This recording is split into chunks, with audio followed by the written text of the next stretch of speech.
Hola a todos, a todas. Bueno, es un placer y un honor realmente poder hoy hacer esta conferencia, esta charla sobre María Magdalena. Y bueno, es un poco la segunda parte de la charla que hice sobre los esenios, ¿vale? Entonces, los que no han visto esta charla, pues sí que los invito a incursionar, a poder ver esa charla sobre la sabiduría esenia, sobre la medicina esenia, que habla un poco de dónde viene también, ¿no? Todo el linaje de María Magdalena. Y hoy la verdad que quiero hablar desde un lugar sabiendo de que hay muchas historias sobre ella. Voy a tratar de hilar de alguna manera lo que son los textos apócrifos, los que son los textos canónicos, los que son los textos gnósticos y que fueron, digamos, como los últimos, ¿no? En 1945, que se han encontrado. Y voy a hablar también de la tradición oral, porque realmente no se puede hablar de una cosa sin la otra, está todo muy entrelazado y creo que tiene una historia, no es una cuestión de separación, de creencia, no es que yo creo en los textos canónicos nada más, o yo creo en los textos gnósticos que aparecieron ahora, es que no, yo siento todo lo que se dice y lo que se cuenta de la tradición oral, pero realmente cuando unimos todas las piezas del puzzle, podemos entender de que hay una coherencia, de que hay una línea dentro del tiempo donde todo nos puede encajar sin necesidad de separar. Por eso en cada charla o el objetivo también y propósito de estos encuentros, de esta conferencia, es esto, es poder realmente actualizar nuestro sistema desde pequeños o desde el inconsciente colectivo o desde el aprendizaje, ¿no? Los que hemos nacido y hemos seguido alguna religión o hemos practicado alguna de las religiones, pues recibimos la historia y recibimos un dogma, ¿no? Una doctrina, y eso es una estructura que también se genera dentro nuestro. Y estamos en un momento de expansión de nuestra conciencia, de nuestra mente, y también una expansión de información y de conocimiento. Como decía recién, en 1945 recién se descubren, y 1947, los textos gnósticos que vamos a encontrar, todos los rollos del Mar Muerto, que todos, a ver, todos los que se encontraron, porque realmente hay muchísimos más que todavía están por descubrirse. Se sabe que hay muchísimos porque los esenios eran grandes escribas, o sea, los esenios realmente les encantaba el culto de la lectura y sobre todo de dejar testimonio de toda su sabiduría. Y su sabiduría era muy rica, ya que ellos traían cosas de la India, de China, de Inglaterra, de muchos lugares. Entonces, imagínense la cantidad de escritos, se dice que hay hasta el Tao Te Ching, está, la escritura del Tao también está en unos registros gnósticos, entonces imagínense la cantidad de cosas que aún todavía no hemos descubierto, pero yo creo que hoy vamos a poder hilar muy bien y llevarnos una estructura, una historia y sobre todo, para mí por lo menos, una resonancia.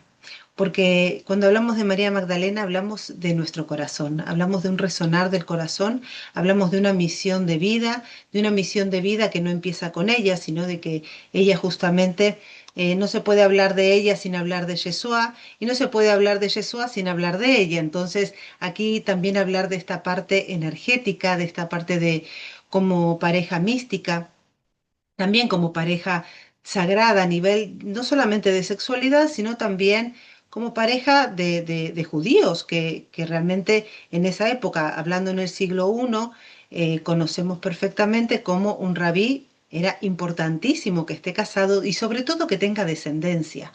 Estaba muy mal visto lo que era el celibato, ¿no? Esto es algo mucho posterior, entonces, y que se le atribuye ese celibato a Yeshua siglos después, realmente, ¿no? Como también se le atribuye a María Magdalena todo lo que conocemos realmente de ella, como esta parte de etiquetas, ¿no? De prostituta, de penitente, esa mujer arrodillada, ¿no? Eh, haciendo penitencia. Entonces estamos hablando de un arquetipo femenino que, bueno, ya lo iremos viendo en la historia, pero es después del siglo V, o sea, realmente eh, todo lo que pasó antes es lo que vamos a rescatar hoy y todo lo que quedó después hasta el día de hoy. Así que vamos a empezar directamente con esto, ¿no? ¿Quién escribió la historia? ¿Qué es lo que nos ha llegado? Y las historias siempre las escriben las personas de poder. Las historias las escriben quienes ganan las batallas.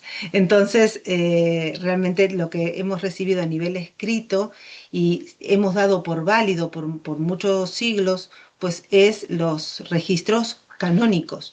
Entonces, cuando se empiezan a descubrir el Evangelio, por ejemplo, de María Magdalena, el Evangelio de Judas, todo esto que se descubre hace poco, relativamente, entonces estamos viendo de que se descubren tres evangelios de María Magdalena, son tres copias, o sea que seguramente hay más, pero hasta ahora se descubren tres de estas copias, las tres en Egipto, ¿vale?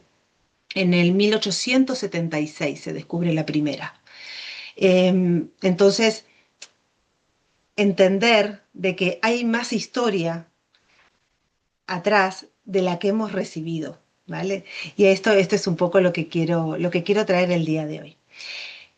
¿Quién es María Magdalena? Pues era venía de una familia esenia, una familia judía que vivía en Galilea. Eh, en ese momento Magdala, que es, bueno, de todas las Marías es la única que se le llama por el nombre del gentilicio, por ejemplo, ¿no? Que es Miriam de Magdali, Miriam de Magdala. Esa Magdala era el lugar donde vivían y era un lugar de un estatus alto. Venía de una familia rica, de una familia poderosa y también de un linaje real. Entonces había ahí un linaje ya, su madre ya había estudiado en las escuelas de Isis en Egipto, era una adoradora de Isis y ella como hija pues también estudia en diferentes lugares. Uno de los lugares donde estudia a los 12 años es en Egipto, donde se incorpora en el sacerdocio de Isis, en la adoración de Isis, y donde aprende todo lo que tiene que ver con lo que es la sexualidad sagrada y los ritos que después veremos en la boda de Caná, por ejemplo, o antes de la crucifixión, cuando se hace la unción, ¿vale? Todo esto son ritos egipcios, no son ritos judíos. Em, Más cosas sobre ella. Realmente su legado y todo lo que ella trae es algo que viene desde la Atlántida realmente, y por eso les digo que estaría bien que vean la conferencia de los esenios. Estamos hablando de un linaje de la Atlántida cuando realmente estamos heredando de este linaje una caída. Cuando cae la Atlántida, cae por una abolición también a la energía femenina, ¿vale? Está la Atlántida, Lemuria, y en la Atlántida es donde ya se opaca la energía femenina. Y esto es algo que luego a nivel cíclico en la historia se sigue repitiendo, ¿vale? La historia es cíclica, entonces se sigue repitiendo. Entonces, esta historia, como hemos dado unas pinceladas en la otra charla, se vuelve a ver, por ejemplo, con Akenatón y con Nefertiti, cuando Nefertiti también se le opaca y de repente desaparece de la historia y casi ni se habla de esta pareja divina, de esta pareja de llamas gemelas, que han hecho una gran labor, pero fue en un periodo corto de tiempo muy potente, pero a ella de repente desaparece, ¿no? Que se dice que a lo mejor estaba ella vestida de hombre y siguió reinando, pero bueno, esto ya son un poco ahí loterías que se van gestando, no hay verificación de esto. Y luego va a volver a pasar miles de años después con lo que es Yeshua y María Magdalena, ¿vale? Entonces tenemos que ubicarnos en el siglo I y entender la sociedad de ahí también y de ese momento. Como les decía recién, en la sociedad judía era muy importante la descendencia, por lo cual un sanador como era Yeshua en sus milagros, cuando los fariseos se alteraban con él, cuando estaba en su presencia, cuando hacía sanaciones, y esto está en los escritos, claro, lo que le reclamaban era como un rabí que no estaba casado, que no tenía descendencia, estaba haciendo esto públicamente, ¿no? Entonces, esto hace también ver de que era muy natural y lo que se esperaba era de que este hombre, que no era célibe, porque después vemos que en otros textos se habla perfectamente de este matrimonio, estaba casado y estaba en matrimonio y tuvo también su descendencia, que es lo que conocemos como la sangre real o el santo grial, ¿vale? Aparte de lo que es la copa, que ya también hablaremos. Entonces, una María Magdalena que se va a Egipto, que luego vuelve, que deja a sus padres para hacer el camino y unirse a Yeshua, a un hombre que está predicando, y de que ella, como apóstola de los apóstoles, es la que realmente genera y crea una maestría y todo un linaje de mujeres muy fuerte, porque a Yeshua lo seguían muchísimas mujeres. O sea, realmente tenía un público femenino muy grande. Cuando vemos las escrituras está lleno de mujeres, y se habla de esto, ¿no? También otra de las cosas es que, por ejemplo, los 12 apóstoles eran su círculo interno que se llamaba, ese círculo interno que para los esenios era muy importante. Los esenios vivían en comunidad, estaban en esa común unión, eran portadores de la paz, del amor, ellos no utilizaban el dinero, solamente lo utilizaban cuando estaban fuera de la comunidad, porque dentro de la comunidad realmente funcionaban eh, en abundancia. Imagínense una sociedad y una forma de pensar, una forma de vivir la vida donde ellos conectaban todo el tiempo con los ángeles. Ellos vivían con los ángeles. Eran su día a día en una conexión con la espiritualidad tan vivida, tan cercana, tan sentida y tan manifestada, no necesitaban trueques de ningún tipo. Por ejemplo, si yo necesitaba algo, simplemente lo pedía a esa persona que lo tenía y me lo daba, y cuando alguien necesitaba algo venía y yo se lo daba. O sea, no había un precio por cada cosa que se compartía dentro de la comunidad, sino es que a nadie nos faltaba de nada. Y así era un poco el pensamiento, ¿vale? De los esenios. Imagínense cómo estas personas que seguían y que estaban con Yeshua, que Yeshua se iba a las montañas, que iban, que predicaba, que hubo momentos en los cuales había mucha gente que lo seguía, y que estas mujeres eran las que ayudaban no solamente a sostener económicamente estas familias de bien, como la familia de Miriam de Magdala, sino que también otras tantas familias que lo sostenían económicamente a ellos, ¿vale? Y a todos los que iban predicando, todos los que se iban moviendo. Estos 12 apóstoles no eran 12 realmente, porque todos, como estábamos hablando de este siglo I y cómo se funcionaban a nivel social, estaban todos en pareja y fueron teniendo parejas también. Entonces, algunos estaban casados, tenían hijos, otros tenían novias prometidas, pero realmente el círculo interno de Yeshua y María Magdalena eran los 12 apóstoles con las 12 apóstolas. Era un círculo de 24, ¿vale? Este círculo de 24, el círculo interno, era el que sostenía la energía de ellos a nivel más íntimo. Y luego había un círculo externo, que es el círculo externo, que eran 24 parejas, eran 48 personas, que si sumamos los 24 más los 48, estamos hablando de los 72, ¿vale? El 72 es un número que lo vamos a ver en varios lugares, ¿vale? Como un número mágico. Entonces, no me quiero ir mucho por aquí, voy a seguir con la línea de esta mujer, que realmente el rol que ella tiene, tan importante y que está escrito, cómo ella se queda en el momento, por ejemplo, de la crucifixión.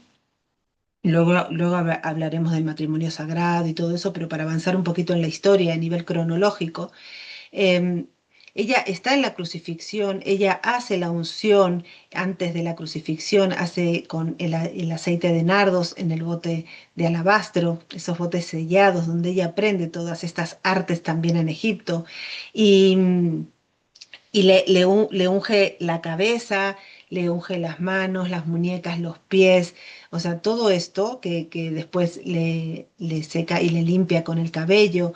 O sea, todo esto que está escrito son todos ritos, como les decía antes, egipcios, pero que en ese momento de la crucifixión, ¿quiénes son las que se quedan allí? Porque todos los apóstoles, todos los hombres huyen y se van a esconder porque los están persiguiendo, pero ellas se quedan. ¿Quiénes se quedan? Pues se queda la madre, se queda María, se queda ella, María Magdalena, y se dice que hay alguna más. ¿Quién es la que encuentra? y es la que, la testigo ocular de la resurrección de Yeshua. Pues María Magdalena. ¿Por qué va a ser una mujer? Bueno, hay varias teorías. Una es porque como los hombres los perseguían y los hombres pensaban que los iban a perseguir por su condición de seguir a Yeshua, pensaban que a una mujer pues no le iba a pasar nada, digamos que no le iban a perseguir. Pero evidentemente esta mujer que tenía muchísima energía masculina y femenina en armonía, que ya veremos esto ahora con la parte más energética de esta pareja cósmica, trae la buena nueva de que Yeshua está resucitado, que ha incorporado esa energía crística en él y que ha cumplido con su misión. ¿Qué es cumplido con su misión? Pues que todas las iniciaciones que Jesús ha tenido a los 12 años, perdón, a los 8 años en el monte Sinaí, a los 12 años en Glastonbury, lo que es ahora Glastonbury, que era Avalon, toda la parte de Inglaterra, las iniciaciones que tiene antes de la crucifixión en la pirámide, en la Gran Pirámide en Egipto, todas estas iniciaciones que eran simplemente para prepararlo para el gran drama cósmico anclado en la tierra, que es la crucifixión de él, de su cuerpo físico, y esa elevación del alma. Una de las energías de esto es que justamente tiene que ver con la energía femenina y masculina. Y la energía femenina y masculina, que ayer lo hablábamos en un círculo también, son energías. Es algo que nos pertenece tanto a hombres como a mujeres. Todos tenemos esa energía femenina y masculina, todos tenemos esta energía electromagnética, la energía eléctrica que es la de proyectar, es la energía masculina, y la energía de magnetizar y de atraer es la energía femenina. Estas dos energías no pueden estar la una sin la otra, estamos conformados por estas dos energías. Y a la vez es esa energía de la alquimia que nos lleva a entender también cómo incorporamos a nivel físico este drama cósmico cada uno de nosotros, porque Yeshua lo único que marca es la iniciación que hacemos los seres humanos para renacer en vida. Y esto lo marca Osiris y los marcan muchos otros avatares en la historia de nuestra humanidad, y uno es Yeshua. Pero los otros no son diferentes, las otras historias son iguales a la de él, donde hay 3 días, donde hay una resurrección, ¿vale? Son las iniciaciones en vida, es despertar, es bajar el cielo a la tierra, y en esta tierra, en este cuerpo, despertar a la conciencia, despertar a la energía crística. Y esto no puede suceder en el caso de la misión que él tenía, si no era en esa unión sagrada con, en este caso, María Magdalena, con esta mujer, que también en ella estaba muy bien anclada esa energía femenina y esa energía masculina. Piensen que es una mujer que luego de cuando está la resurrección, que ella es la que va a avisar a los apóstoles que están muertos de miedo, ¿no? O así lo nombran en las escrituras, y ella ve y le dice, no tengan miedo, o sea, él ha resucitado, ¿no? Él está vivo, ¿no? Que su espíritu está vivo y que se va a presentar de diferentes maneras ahora de nuevo ante todos nosotros. Y él, eso, su mensaje, que nunca fue ni de crear una religión, ni de que él era el yo soy, que todos los demás no lo éramos, sino justamente era eso, lo que él representaba es lo que cada uno de nosotros tenemos que hacer en vida, hacer ese despertar, esa muerte y ese renacimiento en nosotros. Y María Magdalena lo que va a hacer después de ese momento es terminar la obra, terminar esa misión, porque él lo que hace es ese trabajo cósmico de encarnar esa energía y de atravesar el gran dolor que aparte justamente ayer hablándolo con Alum, eh, compartíamos esto de cómo muchas veces los hombres o los que portan encarnando la energía masculina más anclada, ¿vale? Cuando nacemos con cuerpo de hombre generalmente tenemos más energía masculina, eh, y en esa representación, en ese cuerpo de hombre, cómo él tenía la energía de abrirse como una mujer. O sea, él era como una madre que hacía esos milagros con los peces, que compartía historias, ¿no? Tenía una energía muy femenina, hablaba con parábolas, realmente era muy cercano, ¿vale? Jugaba con los niños, todo esto era lo que siempre se habla y lo que se encuentra escrito, ¿no? También. Y María Magdalena, estamos hablando de una mujer muy empoderada que llevaba a hombres, que los mandaba, imagínense en el siglo I cuando las mujeres, o sea, iban a los templos y volvían de los templos y su vida era más en su casa. Y ella estaba fuera y como cuenta en el Evangelio de Felipe, que lo besaba muchas veces en la boca, que Jesús besaba a María Magdalena muchas veces en la boca, que a Pedro no le gustaba. O sea, todos estos cotilleos, ¿no? Que se cuentan en las escrituras, pero de que están acentuando y de que van validando esto de que eran una pareja. Y cómo ella realmente con esta energía femenina anclada, él con esta energía masculina y femenina anclada, atraviesa el drama cósmico y atraviesa el dolor del cuerpo físico para conectar con el amor, con el gran amor. Y en su crucifixión, pues él se lleva parte del karma, que esto lo hablamos también creo en la otra conferencia, se lleva parte del karma de la humanidad, ¿vale? Con él, con esa parte, con esos cuerpos más densos. Y por eso hay temblores y por eso hay esa tormenta, esos terremotos que se cuentan, ¿no? En el día de su muerte y también el día de la resurrección que hubo un terremoto.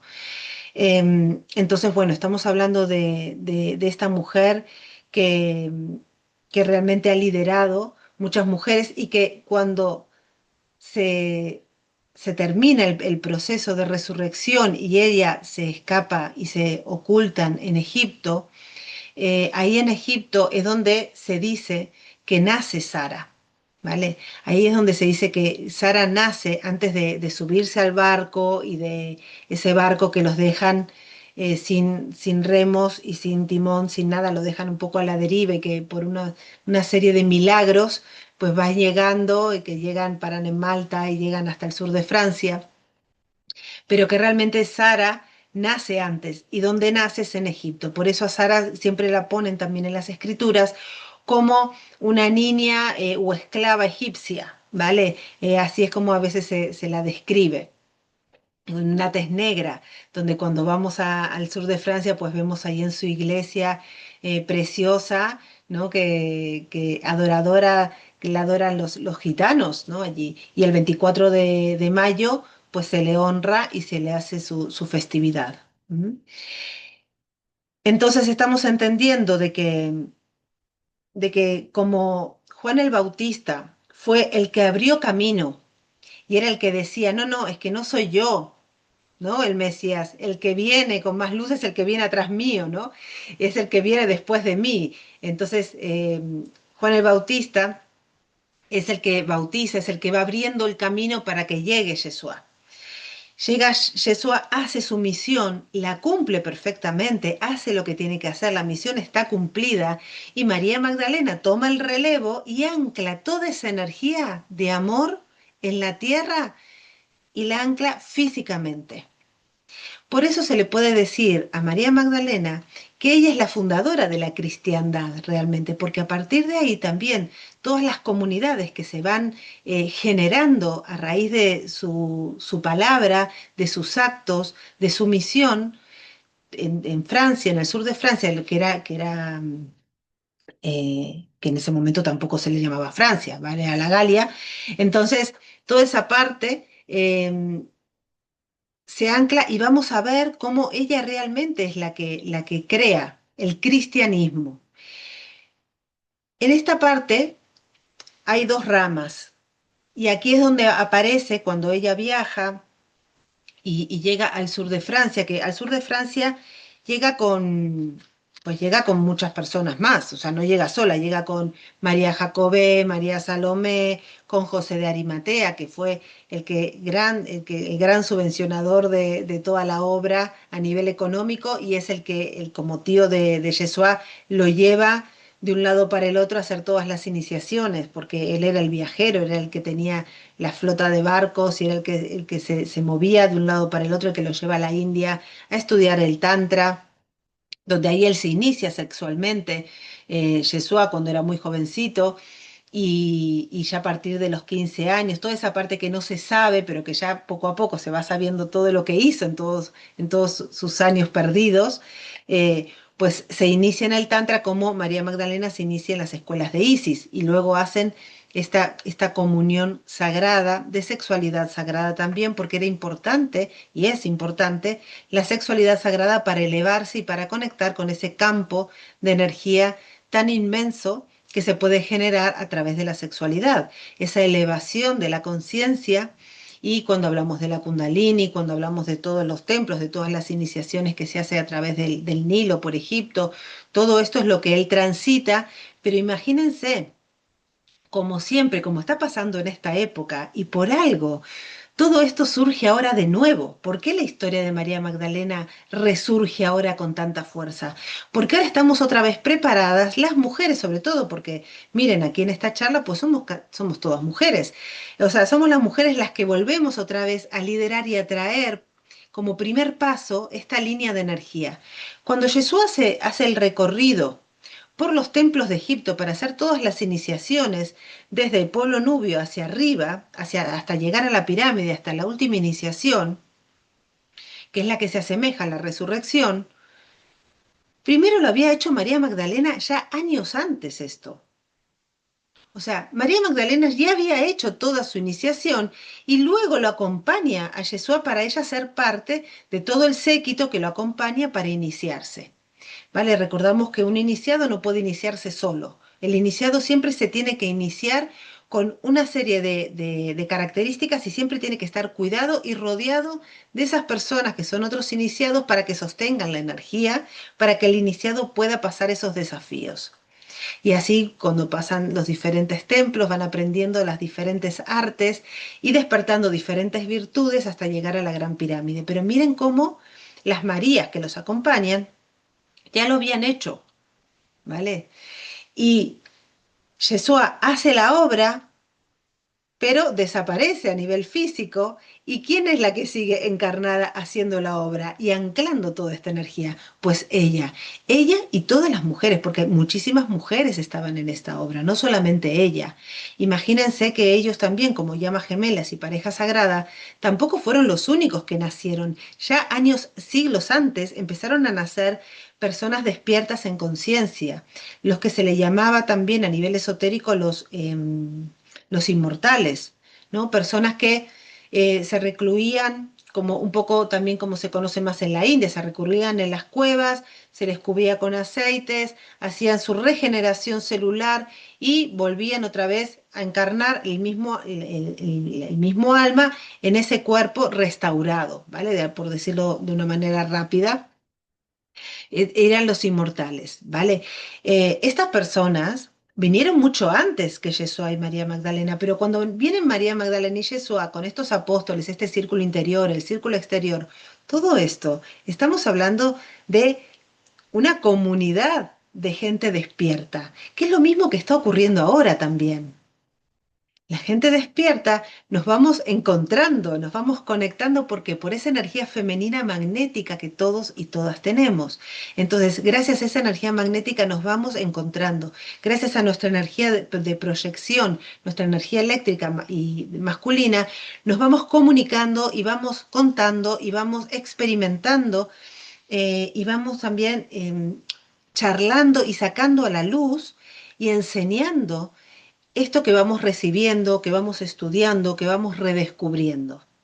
Porque evidentemente todos tenemos historias de esa época, si no tampoco estaríamos resonando con estas energías, ¿vale? Por eso cuando uno viaja al sur de Francia se emociona, pasan cosas, se activan. Cuando uno va a Egipto se nos activan memorias ancestrales. Cuando uno va a Avalon, a Glastonbury o a diferentes lugares del planeta donde hay mucha historia, pues se despiertan en nuestro cuerpo emocional sobre todo esas memorias antiguas, que muchas veces las podemos registrar y entender y muchas no, simplemente se despiertan, se anclan y se activa esa luz dentro de nuestra médula espinal, ¿vale?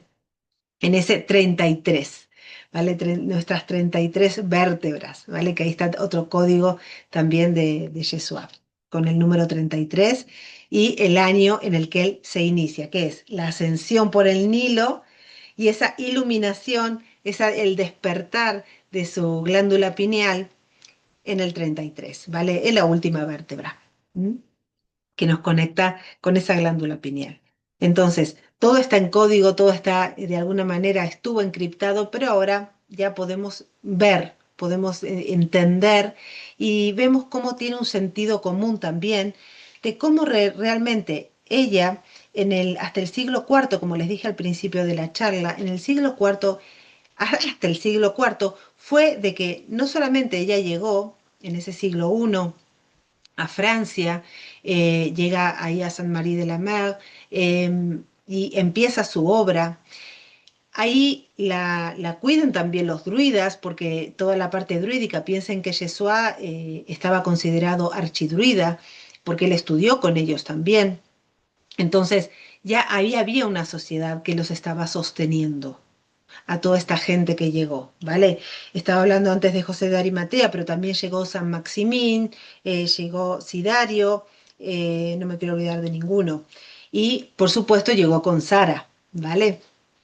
Con esta pequeña que era la última de sus hijos eh, que era la última de sus hijas, que se dice que se concibió el día antes o esa noche antes de la crucifixión, ¿vale? Que se concibió en la luz Sara esa noche antes. Por eso ella cuando termina la obra de la resurrección se va a Egipto, tiene a Sara y después es cuando recién parten para Francia, ¿vale? Esto es un poco lo que se puede rescatar para ir hilando un poco estos registros, ¿vale?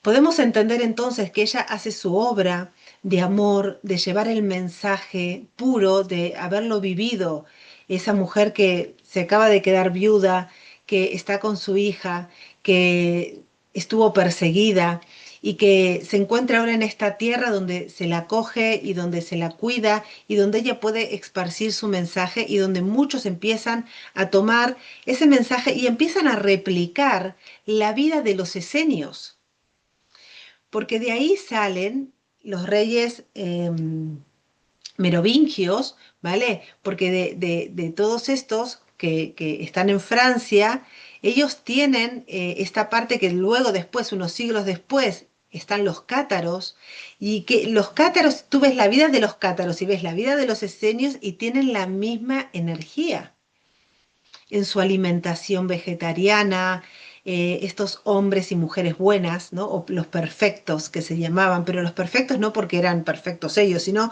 en la perfección porque buscaban la perfección de la pureza, de la conexión con la divinidad y con la naturaleza, porque estaban muy influenciados por la parte druídica, el amor a la naturaleza, las plantas, los ungüentos, las esencias. ¿Vale? Piensen que las esencias cuando vamos a Egipto y vamos a la casa de las esencias, casi todas las esencias son de Egipto y algunas son de Francia, ¿vale? Algunas son de Francia. Entonces, ellos tienen este arte ancestral muy arraigado. Y ellos lo tenían, y los cátaros pasa lo mismo, o sea, ellos toman toda esta energía, pero estamos hablando, voy saltando en la historia, ¿eh? Un poco para entender el linaje de cómo llega esto. Una de las cosas que les quería contar, que me apunté algunas fechas para tener un poco de hilo, vale, ¿por qué les digo que hasta el siglo cuarto ha sido venerada? La gente peregrinaba, la iban a ver, iban al sur de lo que ahora es Francia, y, y por qué su obra, tan anclada hasta el siglo cuarto, luego se apaga. Luego queda opacada completamente. Y esto fue realmente un gran éxito que tuvo el patriarcado y la iglesia, porque de repente de ser tan venerada, de ser tan adorada, en ese amor y en esa identidad, en verdad, en belleza, y en ese amor divino que emanaba, de repente aparece como la prostituta, como la penitente, como la endemoniada que Yeshua le sacó 7 demonios, pero no solamente a ella, sino a un montón más de mujeres. Le sacaba demonios, se parecía que todas las mujeres estábamos todas endemoniadas, ¿vale? Eso no había pasado, no estaba escrito en ningún lado, y de hecho está escrito en el Evangelio de Lucas, pero Lucas nunca vivió con Jesús, con Yeshua, o sea, nunca fue un testigo presencial de su vida. O sea que Lucas lo cuenta de lo que le contaron, y de repente empieza a aparecer esta demonización del femenino a través de estas mujeres que tenían un papel protagónico, un papel de liderazgo. Eh, en el 527 es cuando se hace esta conversión, ¿vale? Por eso digo que en el siglo cuarto es cuando se cambia la vuelta de rosca de lo que había a lo que heredamos nosotros también como información sobre ella. Ahí es cuando se la empieza luego, más adelante, ya a catalogar y ahora aquí puedo responder de por qué ella se la pone con una calavera, ¿vale? Porque ella se la pone media desnuda o en una cueva como una ermitaña. Ella ni era ermitaña porque estaba siempre, o sea, y su vida fue de peregrinación, su vida fue de expansión, su vida fue de comunicación, no tuvo que ver con la parte ermitaña. Su vida es que nunca fue prostituta, sí que en las escuelas de ISIS lo que se enseñaba era sexualidad sagrada, ¿vale? Y tenían sus prácticas como también lo tuvo Yeshua, pero eso, pero era por eso, ¿vale? No era por otra cosa. Pero estamos hablando que venía de una familia de bien, ¿vale? No era alguien que no tenía recursos. ¿M? Y, y se la cataloga de esta manera cuando realmente nunca lo fue. Pero es recién a partir de ahí, y en el 591 es cuando se ancla ya por escrito todo esto, ¿vale? Y ya se empieza a expandir esta nueva versión de esta mujer, ¿vale? Pero ahora imagínense, en el sentido común, de esta mujer que era la que la acompañaba, la que Yeshua se deja ungir, la que en las bodas de Caná aparece, que nunca se dice que son ellos, pero de repente aparece en los textos, como María la madre María le dice a los que estaban atendiendo en esa boda de que hagan todo lo que diga Yeshua. ¿Por qué va a aparecer ese escrito si la boda no tenía nada que ver con María, por ejemplo, ¿no? Pero si se estaba casando su hijo, pues igual sí tenía que ver. ¿Por qué le piden a Yeshua que convierta las 6 tinajas? Aquí aparece el número 6, las 6 tinajas de agua en vino, ese vino nuevo, ¿vale? ¿Por qué aparece esto, ¿no? En esas bodas? Entonces se está hablando y del rito egipcio que también se describe. Entonces, evidentemente, podemos entender de que fue en ese momento las bodas de ellos y este número 6 de las 6 tinajas, donde el agua simboliza la palabra sagrada, la palabra pura, el vino está simbolizando la esencia, que después se le simboliza como la sangre. Eh, los esenios no tomaban alcohol, ¿vale? Pero sí estaba lo que era el mosto y lo que era también el vino. Y en las bodas había de los dos, estaba el mosto y también estaba el vino, para los esenios y para y los otros que sí que bebían, ¿no? Para las festividades. Estas 6 tinajas habla del 3 y 3. ¿Por qué? Porque nosotros somos seres trinos. Cuando se habla de la Trinidad, estamos hablando de esa Vesica Piscis, recuerden que la energía de Jesús abre el tiempo de la era de Piscis, ¿vale? Que son los dos peces. Los dos peces, creo que tengo una imagen, a ver, no sé si la tengo a mano, si la tengo a mano se las muestro, sí,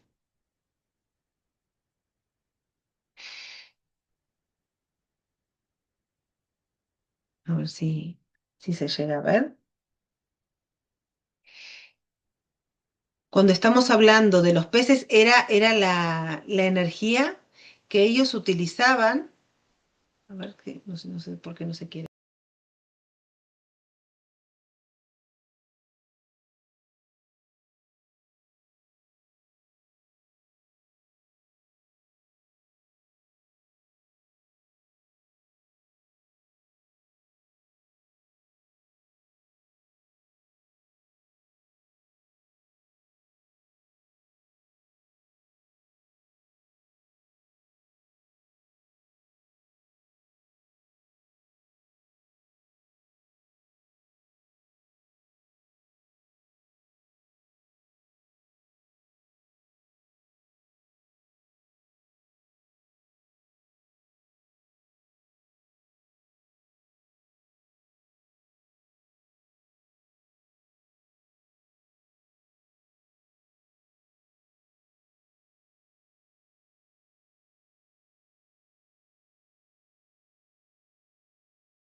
Carolina, disculpa, no te escuchas. Estás en... O sea que no se escuchó nada de lo que dije. Va, pero me tienen que avisar. A ver si... No, ni se vio ni se te oía ni se veía nada. Vale, ¿y se ve ahora la Vesica Piscis o no? Ahora sí. Ah, vale, pues genial. Pues muchas gracias. Pues miren, aquí lo que les quería, lo que les estaba hablando, era de que realmente aquí está la energía del pez. Es esta parte con la colita del pez, lo pueden visualizar, y esta parte con la colita del pez para el otro lado, ¿vale? Son los dos peces. No sé si con esto lo puedo marcar. No. Bueno, pero se nota, ¿verdad? De hecho, hay unas pegatinas que dicen Jesús dentro y que está el pez, la figura del pez. Esto es la energía de la era de Piscis, ¿vale? Ahora estamos entrando en la era de Acuario, ¿sí? Piensen que las eras cambian cada 2150 años más o menos, ¿sí? Entonces, eh, las eras cósmicas son 26.000 años y las eras son cada 2000 y algo de años. Entonces, ahora estamos entrando en la era de Acuario.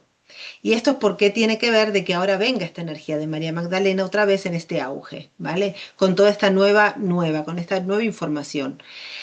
La era de Piscis, que la inaugura Yeshua y María Magdalena, son estos dos peces. Esa Vésica Piscis, que es los dos círculos completos en conjunción, ¿vale? Esa conjunción es unir la energía femenina y masculina, esa energía electromagnética, esa alquimia del fuego y del agua, ¿vale? ¿Qué ocurre cuando hay mucho fuego? Pues evapora completamente el agua, si hay mucha energía masculina, ¿verdad? ¿Qué es lo que ha pasado en estos últimos casi 2000 años?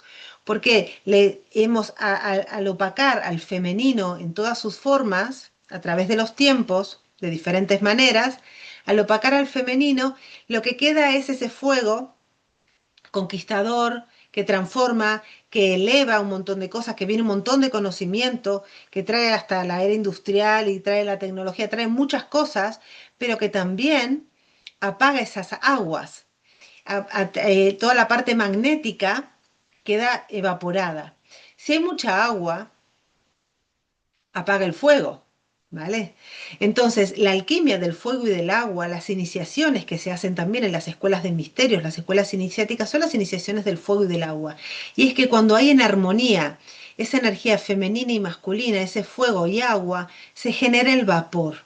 Ese vapor que eleva, ni que no mata a ninguno de los dos, ni al fuego ni al agua, sino que se complementan y generan algo nuevo. Esa es la parte trina. Estamos hablando de nuestra energía femenina, nuestra energía masculina y esa iniciación interior de hacer la alquimia interior, de unir el cielo y la tierra. Esto es lo que se está hablando continuamente. Y realmente se hizo y la misión se ha cumplido, porque María Magdalena hace esta misión.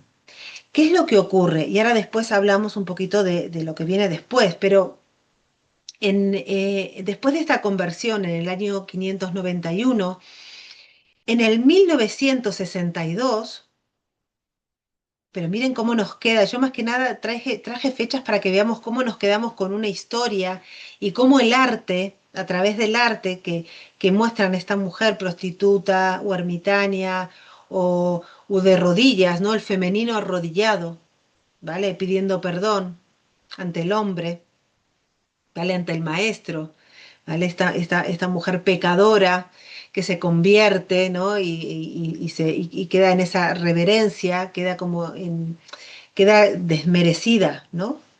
En 1962, no hace tanto, ¿vale? En el Segundo Concilio del Vaticano es cuando se revisa y realmente cambian porque se dan cuenta de que en ningún lado aparece que María Magdalena fue prostituta. Entonces ahí acomodan la información. Pero en el inconsciente colectivo y a nivel histórico seguimos pensando lo mismo. En el 1962 se cambia esto ya en el Concilio del Vaticano. En el 1969, unos años después, ya se la reconoce como santa.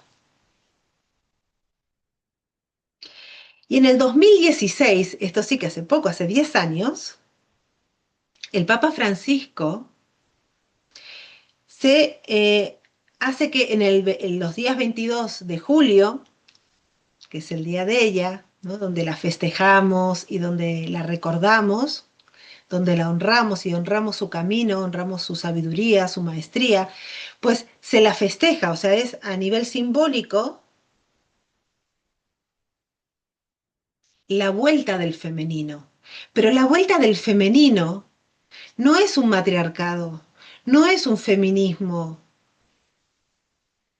estamos hablando de un nuevo tiempo de unión de ese femenino y masculino, de anclar en cada uno de nosotros la venida del Cristo, que es el Cristo que es la energía cristal que todos y todas tenemos.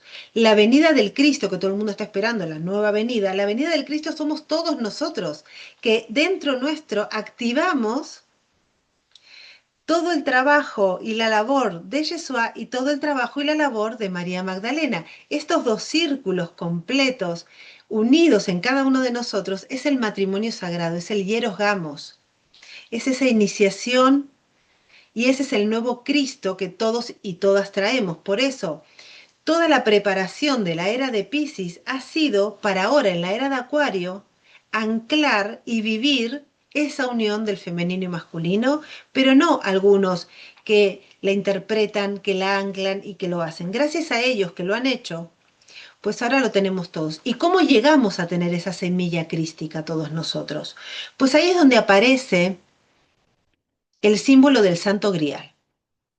Porque el Santo Grial, según los escritos, vamos a ver de qué es esa copa que se utiliza, que se dicen que era una copa celta, que era una copa druídica, en la última cena, pero también se está hablando de esa sangre real, que era la sangre de esta pareja mítica, divina, en unión sagrada, que han tenido hijos. ¿Y por qué Sara y no sus otros hijos? Porque Sara, primero que se concibe en un momento muy especial, ya con una energía muy elevada de su cuerpo K, y va de Jesús, y también porque es la que tiene el útero y va a poder traer descendencia. Acuérdense de que estamos hablando de lo importante de la descendencia, ¿vale? Entonces, va a traer esa descendencia. Sara, y esto ya son la parte de tradición oral, ¿vale? Se dice que ella se une con un vasco, ¿vale? Con un vasco francés, y que tienen su descendencia. Y esa descendencia es la que, con esa sangre real, que se dice que es la sangre 0RH negativo. La sangre 0RH negativo, ¿por qué se le llama la sangre real? Es simplemente porque la sangre 0RH negativo a nivel de naturaleza no hay nada que provenga de la naturaleza que tenga estas características de esta sangre, ¿vale? Por eso todas las personas que tenemos la sangre 0RH negativo podemos donar sangre a todo el mundo, todos pueden recibir esta sangre, es la sangre universal, todos pueden recibir la sangre 0RH negativo, todos pueden recibir esta energía real, esa semilla crística, pero los que tienen esa sangre no pueden recibir otra sangre. Ahora entendemos por qué los esenios, por qué los cátaros hablaban de los perfectos, de los buenos, de los puros, porque ellos mantenían esa pureza. Eso cuando se entremezcla la información, porque siempre la información se distorsiona a través de la historia. Por eso después la gente de los reyes no mezclaban sus sangres y se casaban entre ellos, ¿no? Pero que después traían conflictos en el ADN, ¿verdad? Había problemas también con esto, a través de las diferentes uniones y de la descendencia, ¿verdad? Del linaje. Entonces, nacían con dificultades, con alguna deficiencia, ¿vale? Pero realmente cuando hablamos de la sangre real, estamos hablando de esta sangre, que son estas personas que podemos dar sangre a todos, pero no podemos recibir solamente, podemos recibir la misma sangre, mantener esa pureza. Y a nivel estudiado ya científicamente es de que se le dice que es una sangre extraterrestre, porque no es de la Tierra. Por eso no hay una adaptación.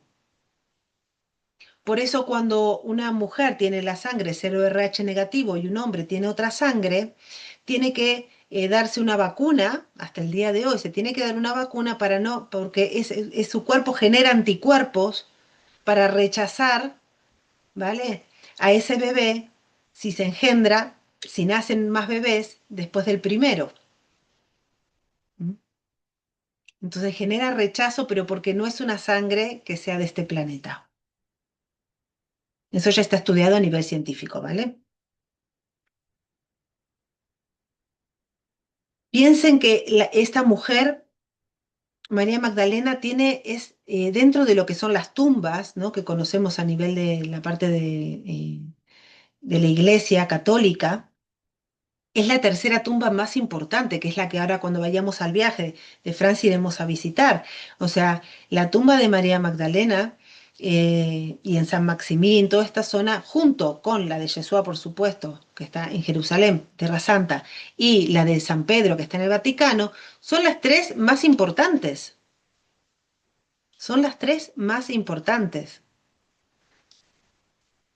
Entonces, miren, y esto pasa en la vida cotidiana, uno puede tener grandes virtudes y estar iluminado y estar en un grupo, por ejemplo, de hermandad, de comunidad, pero con que alguien sea como lo que se llama la manzana podrida, ¿no? Que empieza a juzgar, empieza a hablar mal, empieza a generar malos entendidos, pues eso contamina todo rápidamente.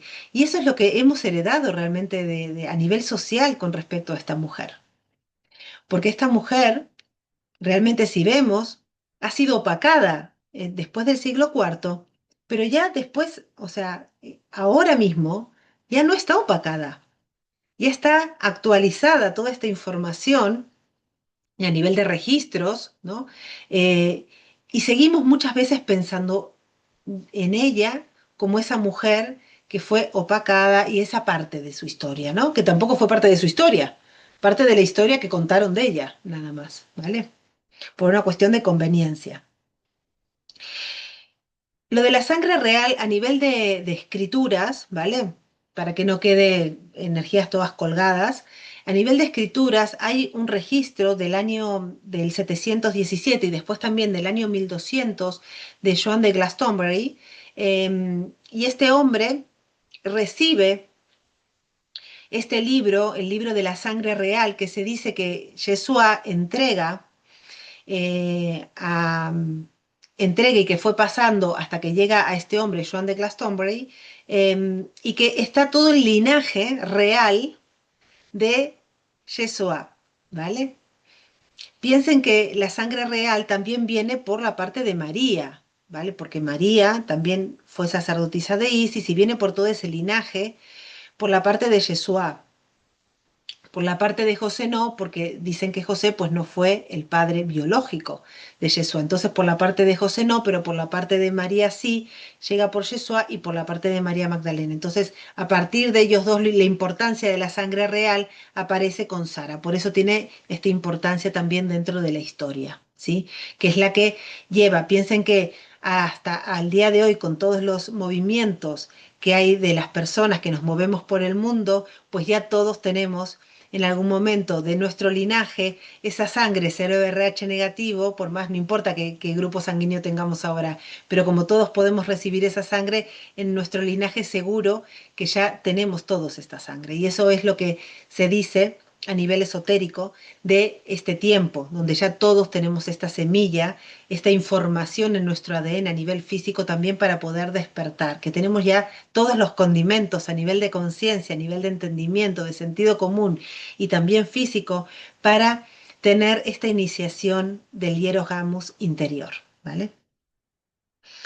Los merovingios, que quería hablar de ellos, fueron los que siguen, porque piensen que María Magdalena estuvo en Carcassonne, estuvo en, bueno, todo lo que es René de Chateau y todo eso fue posterior también, porque es del año 700, estamos hablando ya de otro tiempo.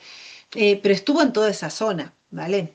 Los cátaros y todo eso, todo es posterior, ¿vale? Todo lo que pasa en Monsegur con estos hombres buenos que después los queman y todo esto. ¿Y es por qué pasa esto? Porque María Magdalena empieza con su misión, pero también paralelamente, tanto Pedro como Pablo también hacen su misión.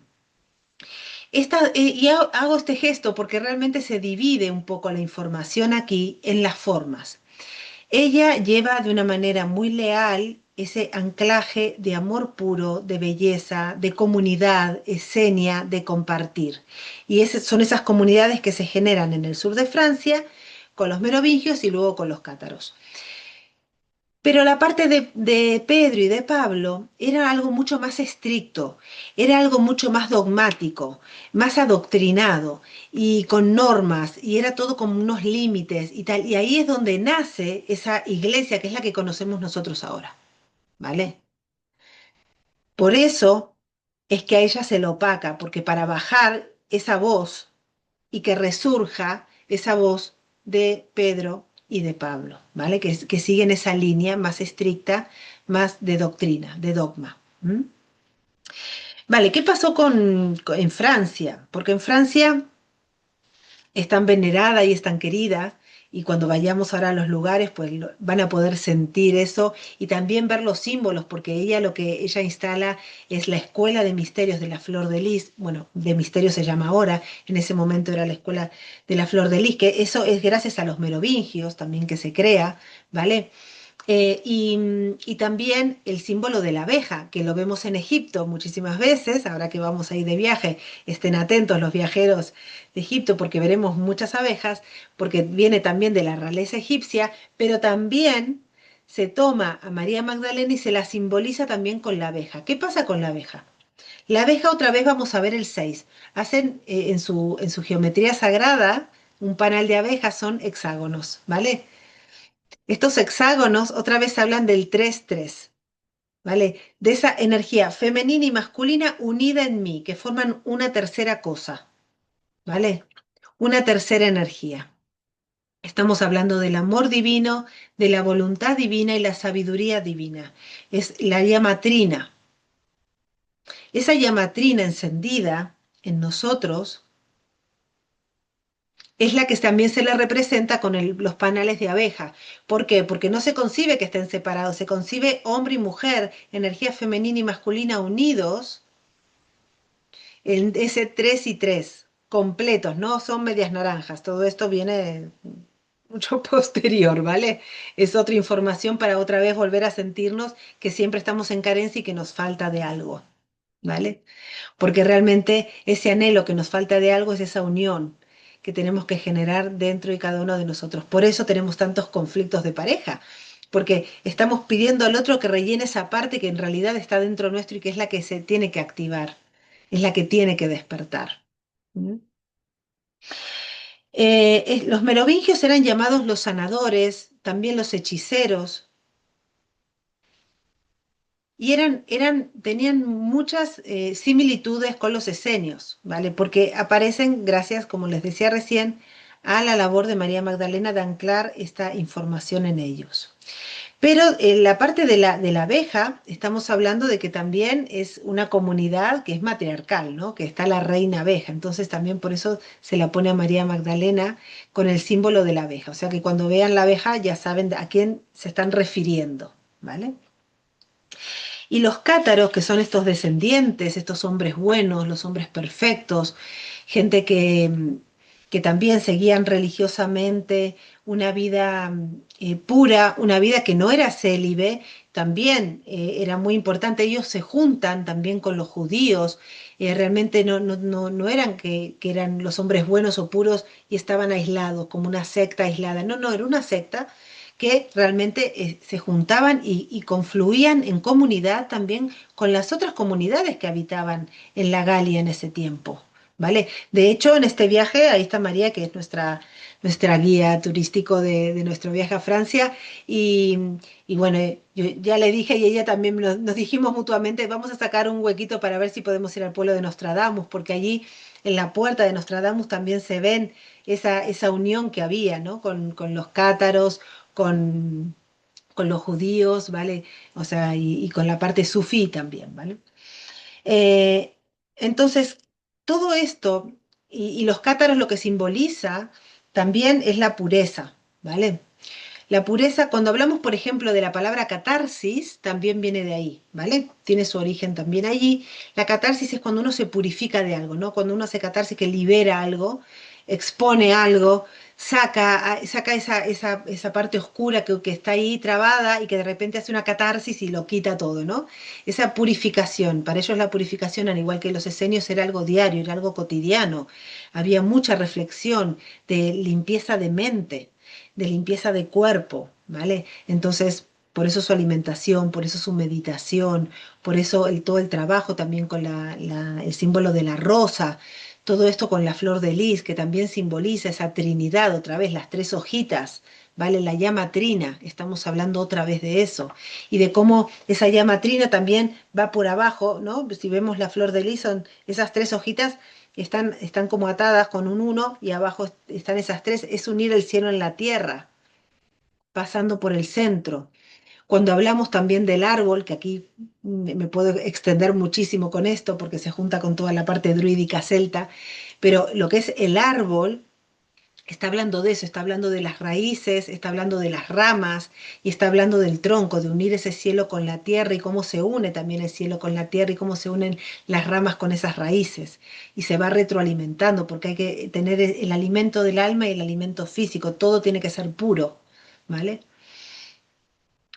Y realmente, para ir ya por la hora, para ir cerrando un poquito sobre esta mujer y sobre todo este linaje, toda esta energía que ella trae de comunión, es que esa sexualidad sagrada, que esas energías cósmicas de anclar ese cielo en la tierra, de que esa Vesica Piscis, piensen que los esenios, para saber que eran de la misma comunidad, y que eran perseguidos también por los fariseos, ellos dibujaban, cuando se daban las manos, se dibujaban el símbolo del pez, que es el centro de la Vesica Piscis, o dibujaban un pez con un palito en la arena, ¿vale? Y el otro la respondía, y entonces sabían que era de la misma comunidad. En Francia pasaba lo mismo con la flor de lis, ¿vale? Para entenderse, para saberse quiénes eran, ¿sí?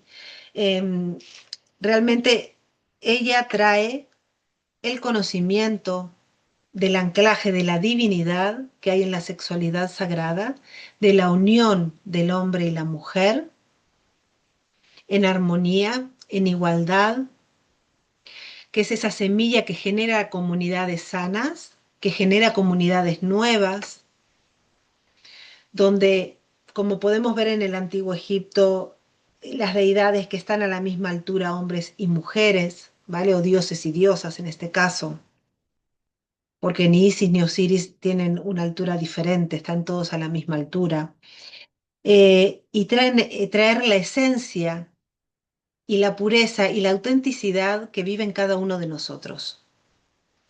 Esa mujer con esa energía masculina muy anclada en sus acciones, en su propósito, donde llevó hasta el final su misión, siendo atacada, siendo perseguida, siendo juzgada. Y yo veo como muchas mujeres, sobre todo mujeres que conectan con María Magdalena, a veces conectan con esta parte humana de sufrimiento, con esta parte humana del llanto, del sufrir, de, del sentirse juzgada, del sentirse arrodillada, del sentirse en penitencia, de sentirse endemoniada.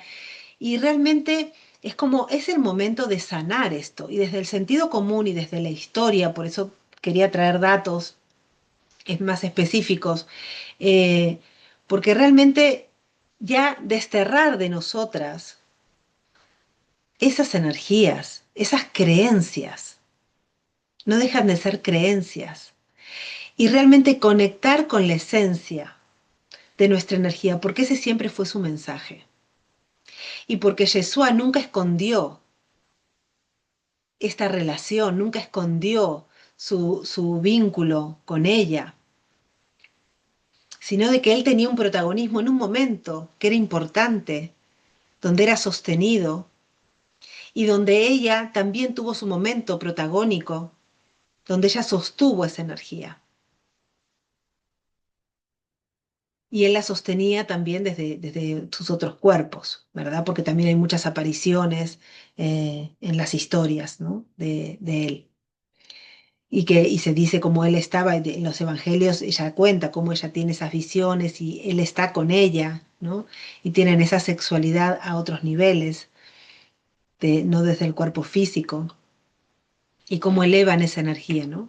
Entonces, todo lo que heredamos, todo lo que ellos dos han transmitido, pero que otros han transmitido antes, en otros formatos, pero que a nivel histórico y por donde vivimos, pues nos llega en este formato, es una energía planetaria. Y es esta energía de la nueva era, esta energía de este nuevo tiempo. Y es esto un poco lo que ellos dos traen, ¿vale? Sobre todo, la esencia de la Trinidad. Y para mí y me emociona mucho poder hablar de esto, poder hablar de ella, poder hablar de él.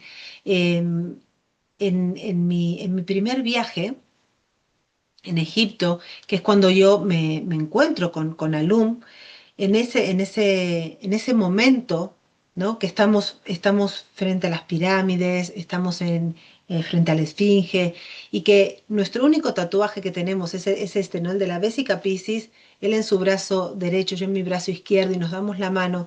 Ahí se empiezan a activar un montón de memorias que hasta el día de hoy todavía estamos encajando, ¿no?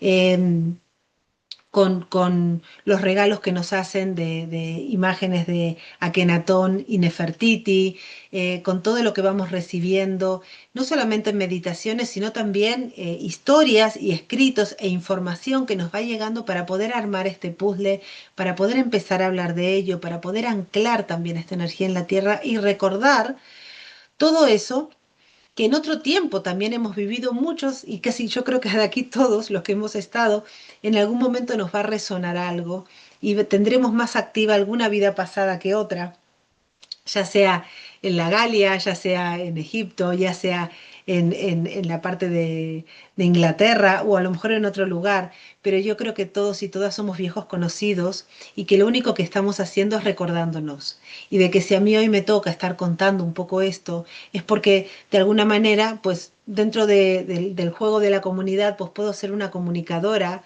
¿vale? Y alguien que comparte, pero que cada uno está haciendo su papel, ¿no? Y yo veo las personas que ahora que están en vivo, que hay gente que es guardianas y guardianes de la tierra, que cuidan la naturaleza, que conectan con los árboles, que está esa parte druídica muy despierta. Piensen que María Magdalena era una maestra de las esencias, era una maestra de los ungüentos, de las plantas, que ellas tenían muchísima información de amor a la naturaleza, de ese cuidado y de conexión, donde se junta lo celta, donde se junta lo egipcio, donde se junta lo hindú, donde se juntan todas las tradiciones ancestrales en una sola conciencia, que es la paz.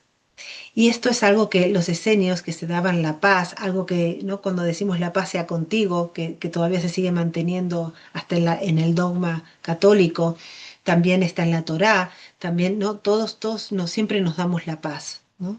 Y, y estar en la paz, yo creo que es el propósito y anhelo de todas nuestras almas, de todos nuestros seres físicos también, de toda nuestra energía encarnada. Todos queremos paz. Queremos estar en paz mental, en paz emocional, en paz física, ¿no? En paz de abundancia. Y yo creo que ellos representaron todo esto, porque ellos estaban en abundancia, estaban en paz y no tuvieron una vida de paz, porque sus vidas han sido de mucho sacrificio, de mucho sufrimiento. Entonces, cuando también a nosotros nos pasan cosas, nos sentimos perseguidos, acosados, por cosas cotidianas, a lo mejor es por hacienda, a lo mejor es por, ¿no? por cuestiones de vínculos, traiciones y cosas, cuando nos pasan estas experiencias de vida y nos remitimos a ellos, podemos entender de que estamos siendo parte de esos ciclos históricos también y de esas historias cíclicas, pero es para aprender a trascenderlas. Esa que no nos perturbe nuestra paz, todo lo que nos acontece alrededor y también aprender a ser resolutivos, a ser amorosos y compasivos y todas estas energías que se unen y hacen ese conjunto de lo que llamamos vida y lo que llamamos vivir. ¿Vale? Yo creo que ninguno de nosotros somos ermitaños que estamos o monjes o monjas que estamos en una cueva o en un templo meditando.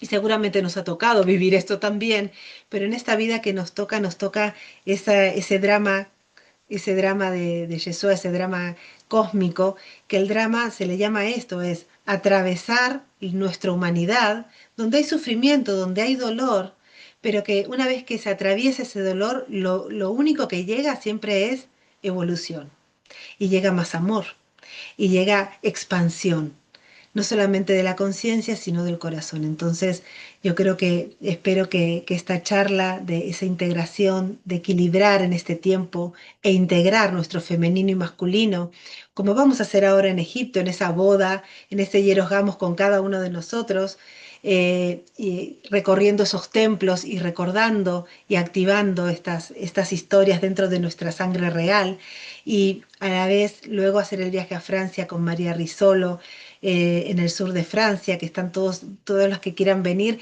En este caso va a ser un viaje para mujeres porque vamos a hacer las prácticas de la medicina esenia, donde vamos a practicar y aprender imposición de manos, que era lo que hacía la energía crística, aprender sanaciones escenias de nuestros campos electromagnéticos y nuestros centros energéticos, y vamos a hacer, por supuesto, todo lo que es la iniciación a la sexualidad sagrada. Por eso va a ser un viaje para mujeres en esta ocasión, ¿vale? Como en otras lo hacemos mixto, en este caso va a ser solo para mujeres, para Semana Santa, que es un momento muy especial de muerte y resurrección, un momento iniciático para poder revivir esas memorias y despertar esas memorias en cada una de nosotras.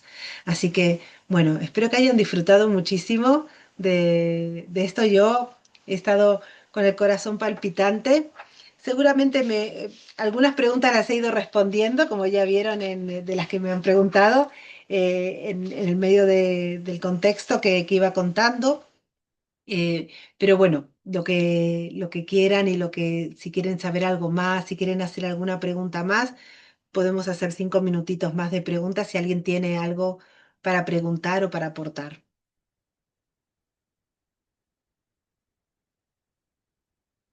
Si alguien quiere preguntar algo,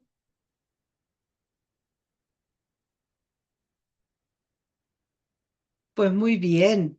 Entonces, si nos hemos quedado satisfechas, sí, Quería hacer una aportación, ya que has hablado, bueno, mucho de los lugares, bueno, la presencia de María Magdalena en el sur de Francia. Eh, yo personalmente, cuando voy allí, o sea, siento mi corazón está feliz. O sea, no me lo puedo explicar, es algo que no me puedo explicar racionalmente. Y entonces, o sea, no me puedo imaginar lo que puede ser, lo potente que puede ser estar allí con otras mujeres que seguramente ya han estado allí también. O sea que, porque es un llamado realmente. Y, y nada, solo, bueno, os quería compartir esto, que desde mi experiencia es algo, bueno, es una sensación de plenitud, realmente, de felicidad muy grande cuando yo estoy en esos lugares que vamos a visitar. Mm. sí. Muchas gracias, María. Gracias, sí, la verdad que sí. Yo creo que como podemos sentir la energía de Yeshua en muchos lugares, ¿no? También como muy anclada en todo lo que es la parte del monte Sinaí, por ejemplo, donde él recibió iniciaciones o la iniciación de sus 8 años, de su segunda infancia, o lugares donde también, ¿no? Cuando uno va Galilea o estos lugares, ¿no? Son como muy mágicos, hay, o Egipto, donde es un lugar donde tantos se han iniciado, porque ahí piensen que cuando va Yeshua con María Magdalena, también estaban apóstoles que se estaban iniciando junto con Yeshua, ¿no? En toda la medicina egipcia, hasta la Gran Pirámide. Eh, Imagínense que realmente la parte protagónica de esta mujer ha sido en el sur de Francia. es ahí donde ella puede expandir, porque ahí es donde ella hace toda su misión. Todo el resto de su historia fue de sostener y de acompañar para que él pueda cumplir la misión, pero una vez que él la cumple, le toca a ella ese protagonismo. Entonces yo creo que por eso el sur de Francia nos llama a tantas mujeres, algunas sin saber mucho de su historia, pero realmente está muy, muy potente. Y por ejemplo, y al final, bueno, no llegué a hablar ni de René Le Chateau ni todo esto, pero estamos hablando de cómo también el último merovingio fue el que hace, ¿no? De este pueblo que está dedicado a ella, ¿no? O sea, tenemos la tumba más importante de la Iglesia Católica, tenemos la iglesia hermosa que está dedicada a Sara, ¿vale? Ahí en la playa, que es un lugar fantástico, todo lo que es también Monsegur, porque cuando uno llega a Monsegur también se despiertan tantas memorias, ¿verdad, María? O sea, eh, hay mucha gente que llega y siente que se quema, ¿sabes? O sea, recuerda ese momento, ¿no? También donde ellos fueron quemados. Em, pero que ya habían cumplido su misión, donde ese grial pues sigue su camino, sigue su viaje. Y, por ejemplo, mismo el libro, bueno, que Cataluña viene también de los cátaros, ¿vale? Es otra de las partes que también se dice que el nombre de Cataluña viene por esto, por ellos. Y, y también ese libro que estuvo en Montserrat unos 300 años, que es el libro este de la sangre real, ¿vale? Que se dice que estuvo en Montserrat esos 300 años antes que después viaje para Inglaterra. Entonces, toda la zona de Cataluña, toda la zona que también vamos a visitar, la Primera Torre, no sé si quieres hablar, tenemos 2 minutitos, si quieres hablar de María de la Torre, de, de Magdala.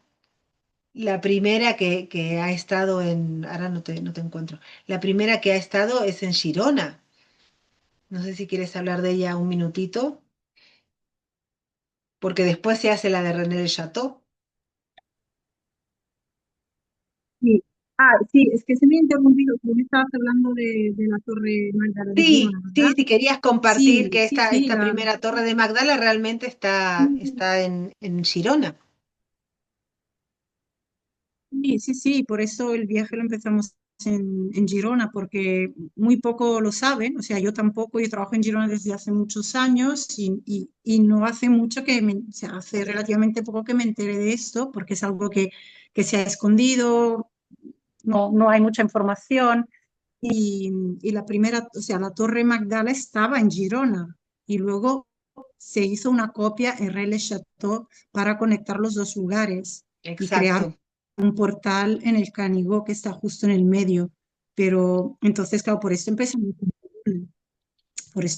en Girona, porque está muy, muy conectado o sea, los Pirineos son como un eje y entonces hay las dos partes, la dualidad, ¿no? La dualidad de esta, de Exacto, esta, de esta exacto. dimensión. Entonces, todo lo que está en el norte, lo que está en el norte está en el sur. De hecho, hay también muchos pueblos del sur de Francia que tienen el mismo nombre del norte de Cataluña, porque ahí está este Sí, como espejo, ¿no? la parte Mm. espejo del portal. Sí, sí, sí. Bueno, yo justamente vivo ahora en los valles occidentales del Pirineo aragonés y por aquí, por casi a 100 metros de mi casa, pasa todo lo que es el camino del Grial, que se hace a caballo, o se puede hacer caminando, pero está marcado que se hace a caballo. Y todo ese camino del Grial es el antiguo camino donde hacían los peregrinos para pasar de un lado al otro, de Francia de un lado del Pirineo al otro, ¿vale? A España. Entonces realmente es muy interesante todo esto porque cuando entendemos y cuando podemos unir las piezas dejamos de pelear internamente. Yo creo que esto es lo más importante, dejamos de pelear. Entonces a mí me da igual leer una Biblia o un texto canónico que uno gnóstico, que tal, porque lo puedo unir y todo tiene sentido, ¿no? Entonces ese despertar de la energía crística creo que va un poco por eso y es lo que queremos también transmitir en este viaje y vivir nosotras mismas en este viaje, ¿no? Porque cada viaje nos trae nuevas informaciones a todas. Pues bueno, ahora sí. Muchísimas gracias, de verdad. Y seguimos, vamos a seguir haciendo más charlas de esta y conferencias. Yo creo que es momento de expandir nuestra visión, nuestra conciencia. Y vuelvo a decir, como dije al principio, desde todo mi respeto a todas las partes y a todas las formas de creencia y desde el amor, porque aquí hay un poco de información, de escritos y también de tradición oral, ¿vale? Entonces traigo todo aquí, no como una verdad absoluta, sino como simplemente un cuento donde a cada uno les puede resonar una cosa u otra, ¿no? Y lo que no les resuene, pues también poder dejarlo pasar y que esa paz habite en cada uno de nosotros, que dejemos esas peleas internas de conocimientos o de tener razón de algo.